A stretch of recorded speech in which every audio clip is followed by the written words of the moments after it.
of all of you within industry, but then also bringing together the government perspectives and also wider multi-stakeholder perspectives in patient organizations, in healthcare professionals, in academia. We've had some great new advancements that we're excited to share with you today with all of those stakeholders. So we have a whole team that works together on this business ethics initiative. So I'm going to dive right in to some of the key areas. And I think the best place to start is the why.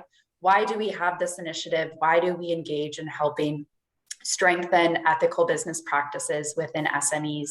And we've been working on this initiative for over a decade, but we never had the research that really grounded our work as to why. Why we all kind of know why. We know that it's important for small businesses to invest in ethical business practices because it strengthens economies, it strengthens innovation, it helps produce better business environments for stakeholders as a whole. But we never had that academic grounding to really show us why. So we were thrilled last year to engage with a group called Ethisphere and Royal Holloway University of London that helped us create a piece of research that really proved the why it's important to invest in ethical business practices, especially for small businesses. And it was important that we did this also during the pandemic. So I'll highlight a couple key findings, but I think we really encourage your company or your association to share this amongst yourselves because it's really groundbreaking research that's the first of its kind that didn't exist before, specifically in the healthcare space for advancing ethical business practices. So what we found is that companies that invested pre-pandemic in ethical business practices had stronger economic performance during the pandemic. So they were more likely to add things like employees, increase wages, and also grow their revenue and be able to attract investors from international markets. So we think that's a really key finding from this work. Also, we learned that even though there were resource constraints, 43% of small businesses surveyed in this report also increased their investment in ethics resources during the pandemic. So they still saw that real value in embracing ethical business practices. And then another key item was that they really found that industry and societal expectations were the reason why they invested and were important placement of ethical business practices. And it wasn't so much on the government side of things or governmental pressures, which we thought was an interesting finding. And then finally, we learned more about how convening organizations such as APEC have the opportunity to provide support and resources to health-related small businesses to help improve programs. So that's what we really do as a part of the Business Ethics for APEC SMEs initiative. As I mentioned, we bring together all stakeholders. It's overseen by the US Department of Commerce, and then we focus on the medical technology sector, of course, and we also focus on the biopharmaceutical sector, just so you have a full picture of what we're working on. So I'll provide a quick summary, as Anna mentioned in the beginning. We have a foundational document that we have disseminated through all of APEC that we created back in 2011 during the US host year that has been recognized by APEC leaders and ministers.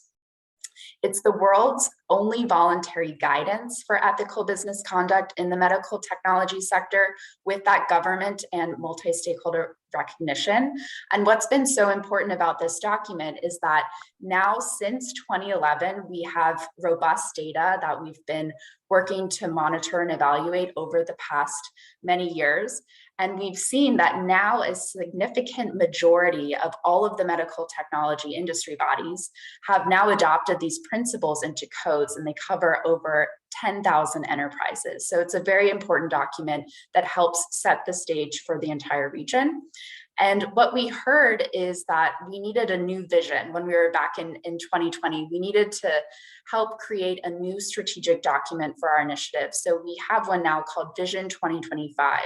And when we were creating that and engaging with stakeholders, what we really heard is that there was a need to modernize the principles. That was great. We created them back in 2011 and they were still very important, but there were some things that we needed to reevaluate so that they reflected the latest high standards while also embracing this expanded role that I've alluded to of industry and non-industry stakeholders alike, because we've expanded a bit more as to our focus on only industry interactions, but also how we engage with governments and further stakeholder bodies within health ecosystems as a whole.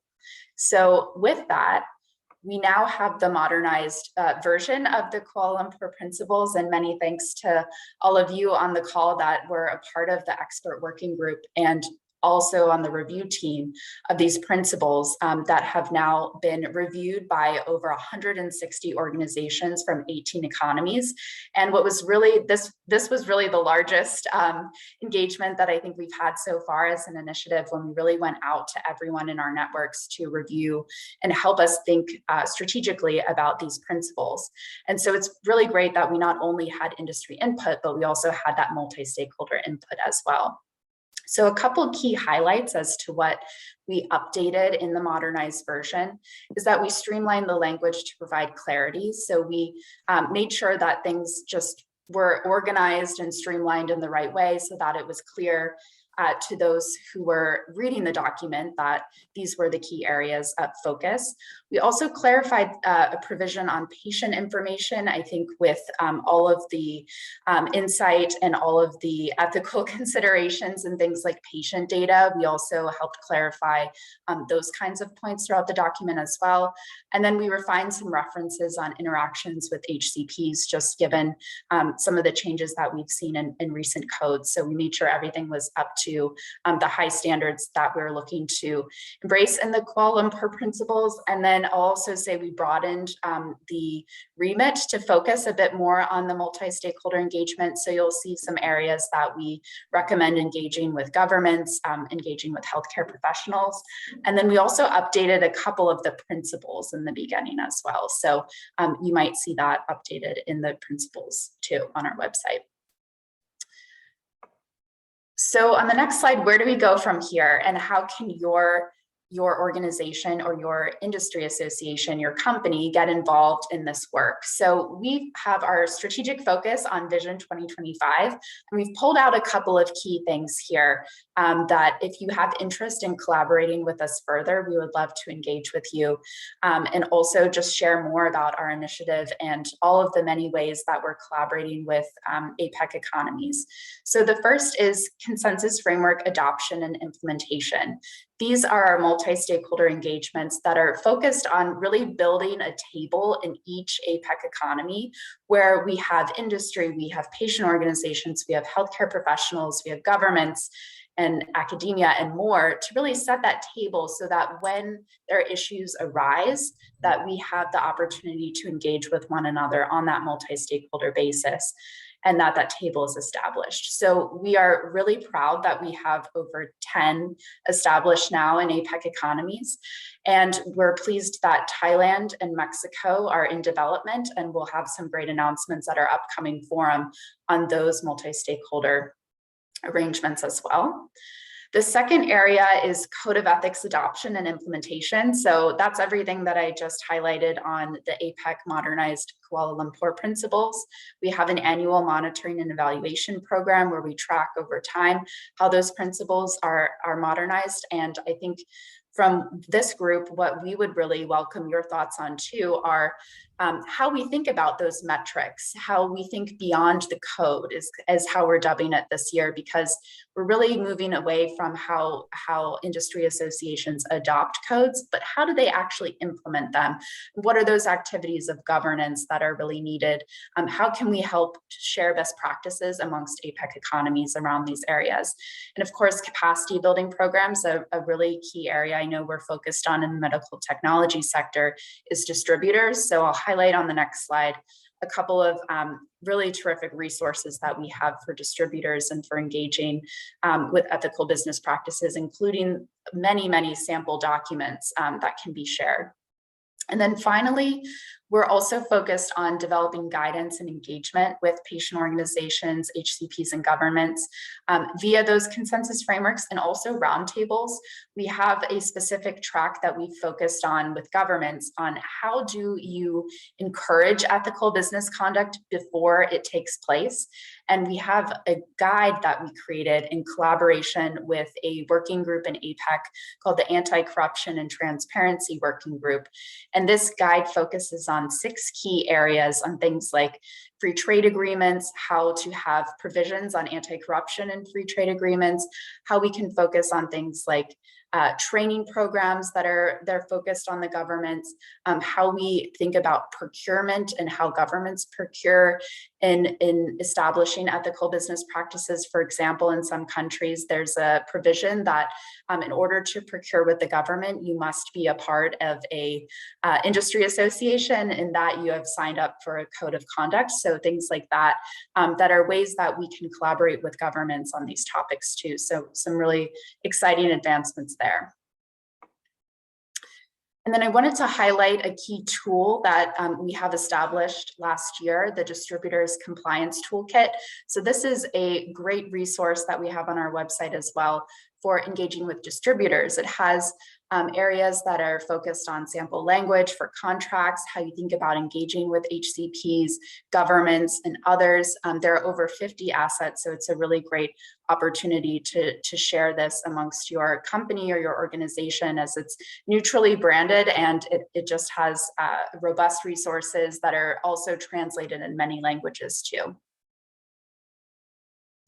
So I wanted to highlight also our upcoming 2022 Business Ethics for SMEs Forum. This is a great opportunity, I think, for many of you, or not all of you, to come join us. It's open to anyone who would like to join us.